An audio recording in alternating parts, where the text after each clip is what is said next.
evil, insane, manipulative. Who are you? Call the Alan Cox Show. 216-578-1007 or 1-800-348-1007.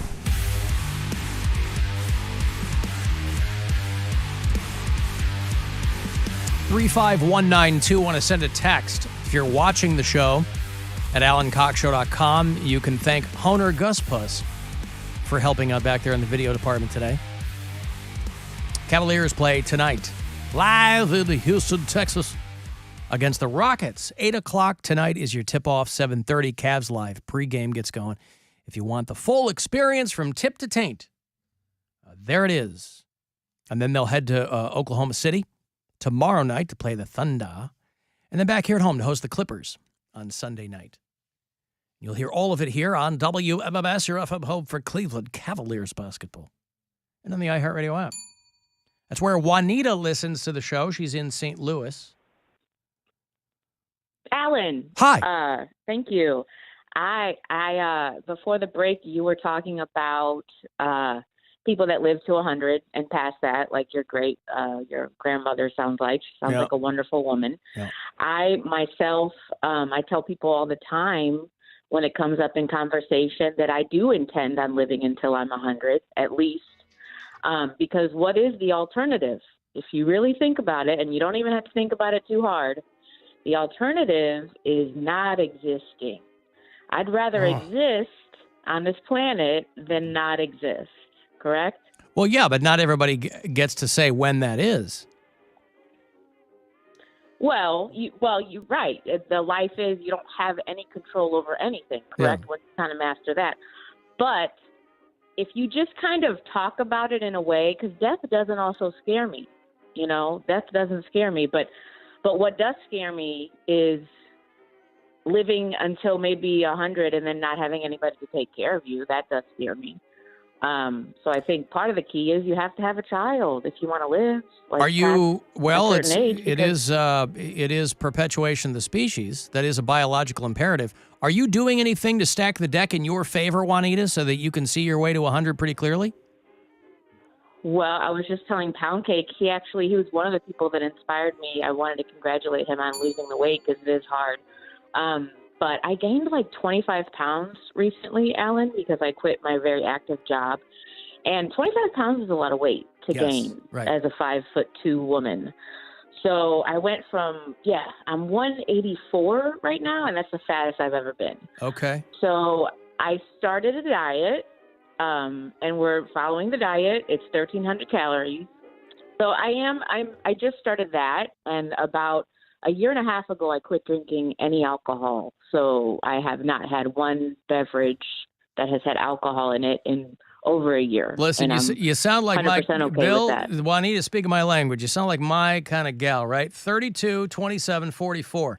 Those are the kind of measurements you want in a gal. And a girl that probably has to shop at Torrid. Do they have Torrid locations in St. Louis? And there's nothing wrong with that. They do. There you go. There's nothing wrong with that. However, if you are uncomfortably fat with your body and you're huffing and puffing, that's a problem. And you're not going to live to 100 if you're doing that. And so you have to speak and act about what you're doing. So I'm trying to lose weight. We're still going to see if it happens. But it's really hard, Mazel tov, Juanita. I hope I see you turn 100 too. You're going to be dead. I'm sorry, Alan. Well, I might outlive you all, you sons of bitches. Okay, thank you, Juanita. Thank you, dear. Good luck on that whole thing. There's Juanita in St. Louis. Speaking of biggins, that box truck-sized asteroid is passing by tonight. You were reading about this?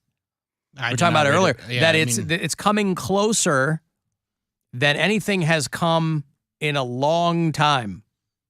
One of the closest approaches ever recorded. It's going to be closer than our communication satellites.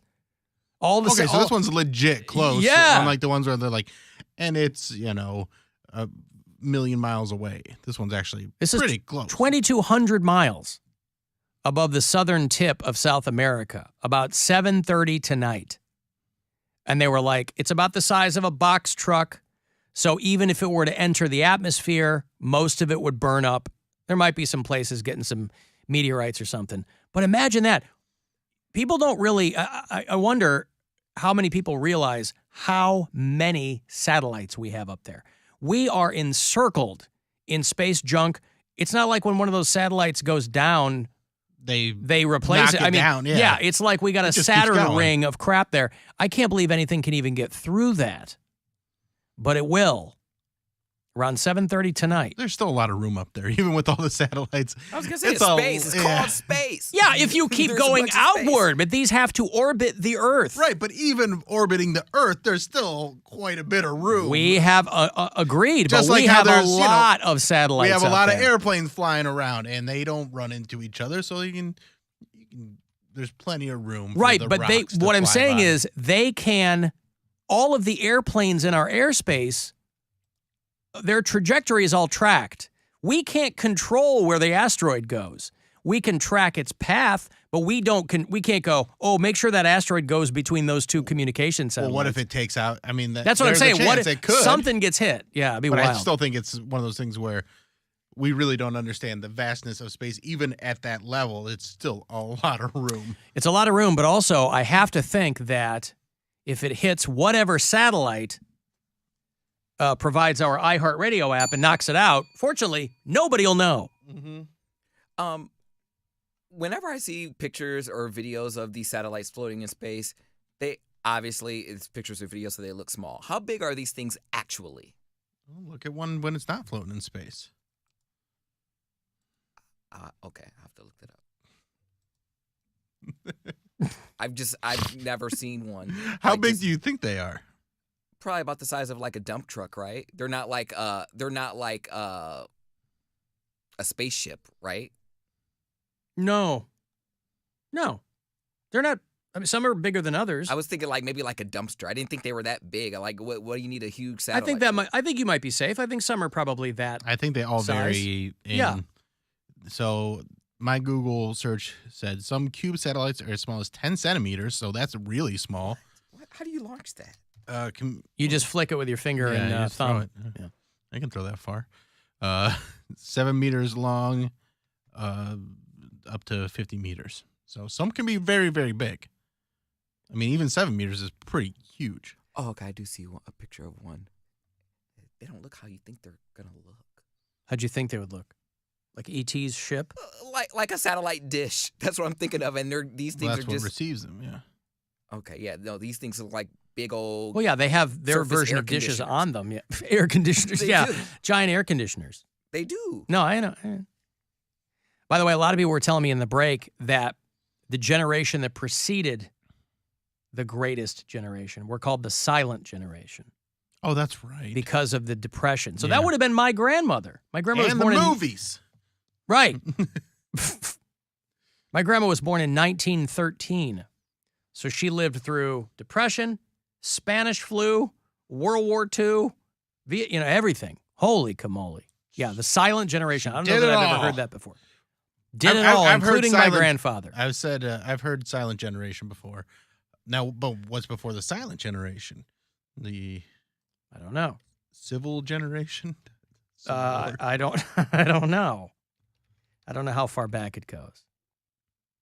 The greatest generation are the parents of the baby boomers and are the children of the lost generation, people who grew up during or came of age during World War I. They preceded what is known as the silent generation. Okay, so the lost generation are the people who came up in World War I, people who were born in the late 1800s. So I don't know if that's as far back as it goes. The further back you go, the names become more and more of a bummer, though. Like, well, yeah. It goes. They were still dying of generation, dysentery. like, hey, this is good. And then it's the silent generation, and then the lost generation. Yep. And then it's probably just like, oh, the stupid piece of crap generation. Right. Like, we don't need that generation. Depression, living in the Dust Bowl. We got it pretty good. Even if we don't end up with some magic pill in 10 years that lets us live to 120 with relative ease, got it pretty good. Unless you live in New Jersey, and we have people who listen in New Jersey, they're trying to pass another one of these laws where you're going to get fined if you're playing your radio too loud. What year is it? I was like, if my radio's too loud, you're too old. Well, No, I will say, I mean, that's a lie. I don't they like call loud them, music I mean, anymore. like the city of Philly already has these things where you can get, they call them boom cars. Mm-hmm. The city of Philly will already give you like a big fat ticket, but New Jersey's trying to do this too. So that if you're, I got to tell you, there's nowhere, by the way, now that you can go where you won't hear a car blasting. I mean, it can be 3, because we usually, even in the winter, we sleep with the window open. And even in my neighborhood, 3 a.m, I don't know if it's somebody coming back from the bar or whatever it is, somebody is driving, booming there with the windows up. I'm like, that cannot be fun. Even when I was like in high school and driving, I wasn't, and I'm a metalhead, but I wasn't cranking it in my car with the windows up. And I know some people, like, they put in, you know, a sound system in their car or whatever they're trying to show off, but I was like, that cannot be fun. When I hear it like down the street and pulling up. Yeah, what are you trying to drown out there? Like you have some bad thoughts. Dark that you're thoughts just like, or something. You're just like, yeah, I can't.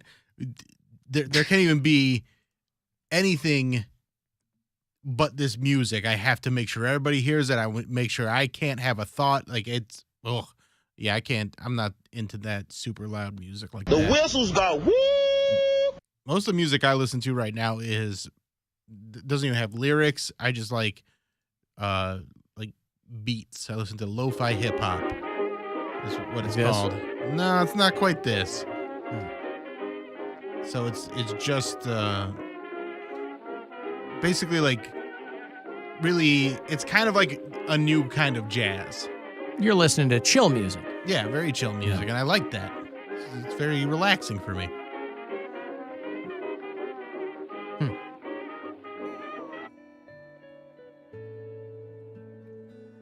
This is what you're listening to? It's a little more up tempo than this. This is way closer to it. Yeah. Are you petting your dog while you do this? Sometimes I'm reading a book. Sometimes I'm just, Silently relaxing. crying? No, I don't cry that often. Sometimes I cry, but usually if I cry, it's usually induced by a movie or something. Oh, yeah? I'm not a person that just sits there and thinks about life and cries. Okay. But I like this kind of music. Listening to a full Sleep Token album? Yeah, like a nice, chill house with this kind of music going. Huh. All right.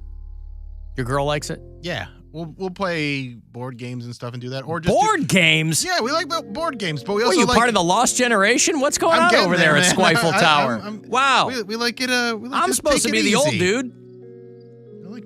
I told you I got into Yahtzee. Play a lot of Yahtzee. I was playing Yahtzee Yeah. last night. Oh, come on. It's fun. Yahtzee? Yahtzee's fun. To what end? So you get to go Yahtzee? I don't even roll that many Yahtzees. I don't So even you're get to- listening to this, Yeah. playing Yahtzee, Mm-hmm. petting the dog, Right. sitting there with your girl. Yeah. Wow. It's a good how life. is this even called lo-fi hip hop? The lo-fi I get. How is it called hip hop? Because it has beats in it? Yeah, because of the beats. Well, It's just good marketing, I guess. I guess so. I mean, I like chill music, but this is too something. Well, anyway, you like what you like, right? I mean, now, are you like studying for a final while you're listening to this, or? I mean, I'm not a studier, but I'm like, it's good while you're reading. It's good, it's good background music while you're cleaning, stuff like that. I just like it. Chill hop is what you like. Yeah. Jazzy and lo-fi hip hop beats.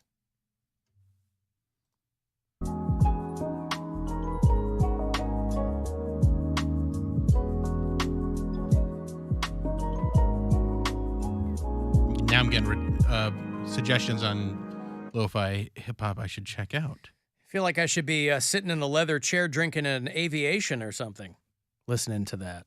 Back in the day, it's not really a thing anymore, I don't think, but back in the day, there were like little chill lounges that were great. Sit there, you could talk to some people, have That's a what drink. I like. reading. I like it to just kind of be I understand. the mood and not necessarily taking over. I don't want to sing along with anything. I just want to hear something, and so I like stuff like that.